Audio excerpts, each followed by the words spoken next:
Hello, I'm Mark Staples. I'm the moderator for a continuing series of interviews with legislative candidates for the upcoming Montana legislature starting in January 2009. It's presented to you by Bresnan Communications, the Montana Cable Telecommunications Association, and your homegrown local MCAT local access channel. And we want to thank all of those. I also want to thank my guests today from House District 94, the opponents for that, the Democratic nominee, Dave McAlpin, here on my left, and the Republican nominee, Linda Fry. And Linda, I'm going to start with you to give our viewers and your would-be constituents some of your background. I'm Linda Fry, and I'm a professor of history at the University of Montana for 37 years, except for 2.5 years which I spent at the United States Military Academy at West Point. My specialty is the development of international law, especially within the European state system, and I have 4 degrees, BA, BS, MA, and PhD from The Ohio State University. Dave? I'm actually a farm boy from Polson, Montana, raising my 5th generation of Montanans here in Missoula, my 2 children. I've worked a lot in community organizing, particularly in public health arenas, to reduce the use of tobacco. Presently, I've run for the last 3 years a small nonprofit called CASA, Court Appointed Special Advocates. We advocate for abused and neglected kids in the 4th Judicial District. One would have to be under a rock lately not to know that the country is in great financial turmoil. It seems to be that we had energy turmoil a month ago, but that's been taken away and replaced now by a financial meltdown. Meanwhile, I read in the paper today, as maybe you both did, that Montana seems to have been floating above the surface of this for the most part, and the prognosis, at least from the experts, is pretty fair. If you agree with that, as a legislature going into the session in January, what do you attribute Montana's stability to in the face of this national meltdown, and how can we sustain it or even improve our economy? So the general question is, what's the state of Montana's economy? Do we need to improve it? Do we need to just sustain it? And where do we go from here? And I'll start with you, Linda. Well, I feel very strongly that we need to improve the state of Montana's economy because our average wages now are 49th out of 50. I also think that we need to improve the business-friendly climate in Montana because Montana is ranked 44th in the nation, again out of 50, and Idaho is 6th. We need to create a climate where our young people can stay at home, and that currently is not the case. 75 out of 100 bachelors leave the state. We are dead last as far as wage differential with a decree. With that difference in wages, it does not encourage young people to stay at home, nor does it encourage them to get a good education, which they need to be competitive in a global market pace. So yes, I think we do need to improve the Montana economy. I think we've been lucky to have been insulated as much as we have, but I think with these continuing layoffs throughout the state, we have to be more aggressive about improving the economy of Montana. Dave? I think that in general, our economy has been very stable and actually is improved. Studies I've seen show that Montana has actually risen in the rankings more quickly than any other state in job growth. So I think we're on the right track. Certainly we're going to be affected by the economic downturn. This is going to be, the 2009 session will be a belt-tightening session. We shouldn't expect big improvements or big expansions of government programs. But I think with some reasonable leadership, we can continue with present government services, and we would not have to raise taxes or reduce services. That would be my goal. With continuing on the subject of the economy, there was, as of yesterday, and it could change, a $3 billion or $300 million surplus in the state's general fund. Assuming we can sustain that, and who knows, with the gas prices now falling, oil prices now falling, which are part of that formula, if we go into this session with a sizable surplus, do you have any priorities for the use of the surplus? Do we hold on to it, reinvest it in particular enterprises or social programs? give it back? Any thoughts on the use of a surplus, if indeed we're fortunate enough to have one, Dave? Well, I think that the best projections I've seen as of late are $300 to $400 million surplus. But from that, you have to reduce the cost of fighting fires. You have to reduce present law adjustments, which are the inflation of the cost of government. And last session, that was several $100 million. So effectively, I expect we'll be left with maybe $100 to $200 million at most. I don't think we should, with that sort of a number, with the uncertainty of the economy we see now, corporate tax revenues are down, oil production is down, capital gains will obviously be down with this downturn in the stock market. I think we need to proceed with caution and to probably go into the session with status quo, no tax increase approach. Linda?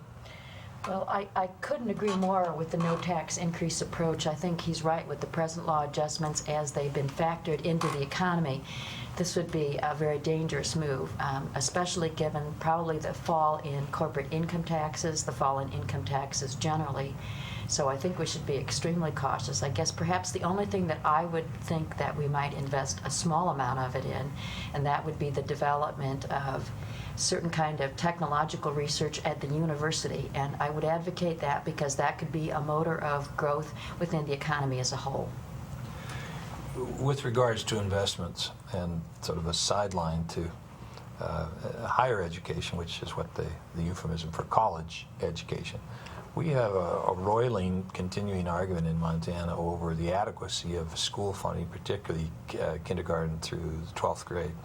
And in the last two sessions, new monies have been put into education, but there are certainly a substantial number of people in the education field who feel that they were not adequate and feel strongly enough about it that they've filed a lawsuit complaining in their plaintiff's brief that we have not spent enough. And as a matter of fact, the number that has been said either formally or informally that would be needed to adequately fund schools in their mind is $600 million more a year.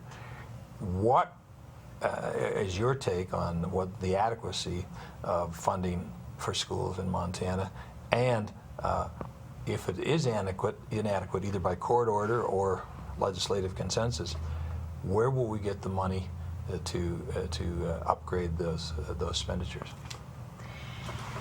Okay, well, I think if you figured out the per pupil spending in Montana, it would be approximately $9,400, which would place us fairly high in the nation. But the spending on teacher salaries is 46th. We desperately need to change that, and I think we need to get more money down into the classrooms.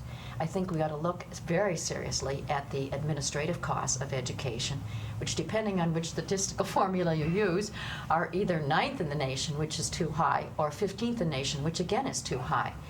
I also think that we could look at the district levels and the administrative overstructure to try to cut that down. I'm not sure why the administrative overstructure has continued to increase when the enrollment throughout the state has plummeted. We should see why that is the case. As for funding of schools, I would favor a shift away from the property tax base, which I think makes it too unstable, and a shift, if possible, to the general fund. And I know that there was a bill proposed the last time which did suggest that. Dave? I think the short answer to the question is we've done a lot, but we need to do more. Clearly, if we had done enough, we wouldn't be back in court with the trial that started recently. Best estimates that I've seen is in the 2 sessions I've served in the legislature, we've increased state share of funding to local schools 27 to 32%. And understand here that we're trying to rebuild budget cuts that have occurred over 2 decades. So we're not going to be able to do that quickly or within just a few years. I'm very proud of the increase that we've sent to local schools, but I think we need to do more. I would focus the more that we do in the upcoming session on 2 areas. On the quality educator component, which puts dollars right in the classroom and helps us get and keep the best teachers. When I graduated high school in '83 in Polson, our teachers were middle of the pack in the nation. And as Linda mentioned, we're now down at the very bottom of the pack. We're not going to be able to maintain our quality unless we can recruit, retain, and work with really good quality teachers by having good competitive salaries. The other area I would invest in is helping schools get better energy efficiency in their buildings, which now have gotten to be fairly inefficient. That way we can reduce global warming and we can reduce our dependence on foreign oil. The subject of taxes inevitably comes up. I believe, Dave, you said that in the current economic situation, I thought I heard you say that you would not favor new taxes. I will ask that question again just to get the emphasis. But if we need to, if this lawsuit is lost, and we need to come up with taxes, I mean, who do we shift these costs to? If we shift to the state from the taxpayer, it's still the taxpayer. It's just not. It's just income tax instead of property tax. So, and I specifically, one of the things is that the cities are lamenting that they have not shared in the state's good years. They don't believe, and that they're having a terrible time meeting both their financial obligations, their infrastructure obligations, and their service obligations. And they are proposing to take to the legislature a bill that would allow them to, in turn, take to the voters of their communities what's called local option taxing authority. Traditionally, those taxes focus on alcohol by the drink, prepared meals, and lodging, and maybe any recreational facilities offered in that community. That has been limited to communities that are designated by fairly strict criteria as resort communities. The new proposal is to give every community the opportunity to take that to their voters and have essentially a local option sales tax. Linda, would you favor that proposal? No, I would not favor a local option sales tax because I think right now that. By the vote of the people. But no, I think. Oh, you mean introducing it? I think, okay, if people voted it in, yes, then the people's will should obviously rule. But I think that a local option sales tax should be looked at very, very seriously, because at least according to the Bureau at the business school, those sales taxes still tend to reside or still fall most heavily on residents. So that would mean, in some cases, any kind of restaurant meal, any kind of service tickets, as Dave proposed it the last time. It could fall on Mother's Day flowers. It could fall on babysitting. It could fall on all of those kinds of things, which would just be another tax on our community. And I'm a little opposed to sales taxes because I can't see how they would not become necessarily regressive. I would like to see the city government take a much stronger look at the budget that was put forward. I am disturbed that the city government put forward a tax increase when wages are not keeping up with that. I think we should have looked at it and cut the budget just as many of the county governments did around us. I understand the need for it, but it would have to be very, very, very carefully crafted, I think, for the people of Missoula to accept that. Dave? This is a tough question. Tax fairness is one of the biggest challenges that we face when we go to this session. We have to look at Missoula, we have to look at the entire state and try and do the right thing. In my opinion, I was the sponsor of the local option sales tax for the state in the 2000 session, 2007, because I see the cities as the primary economic drivers in the Montana economy. The bigger cities like Missoula are the places that jobs are actually being created, and I believe the mayor of Missoula and other cities when they tell me that they are not able to keep up with the growth that they can provide through jobs with their infrastructure. And I think we need to help them do that. Why would we kill the goose that's laying the golden egg in our economy? And you can't have it both ways. You can't have increased services and demand for growth without providing the infrastructure that goes with that. And that is why I sponsored the local option sales tax that was not successful in the last session, but I believe it could be successful. The caveat I would always put on that is that it must be passed by a vote of the local people. Well, thank you both for your thoughtful answers to my overarching questions about economic conditions in Montana.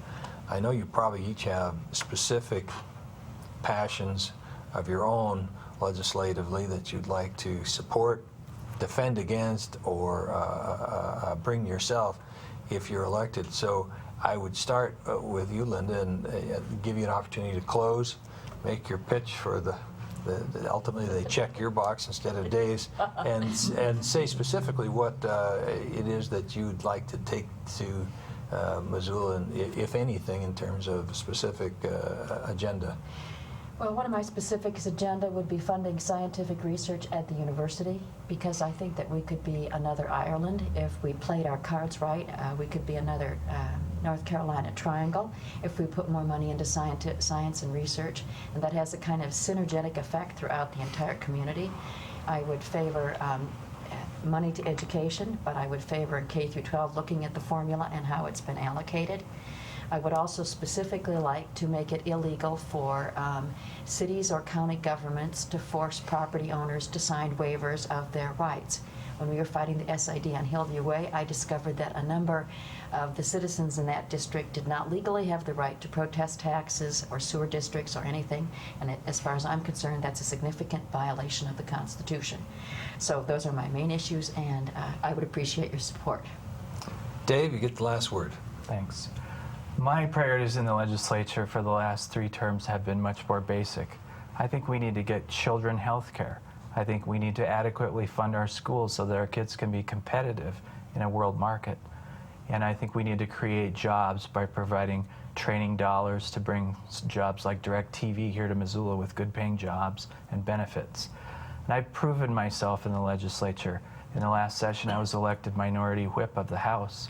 And we had a very divided session where our caucus stood up for those values I just described. And I would like to continue to provide that leadership in Helena in the 2009 session.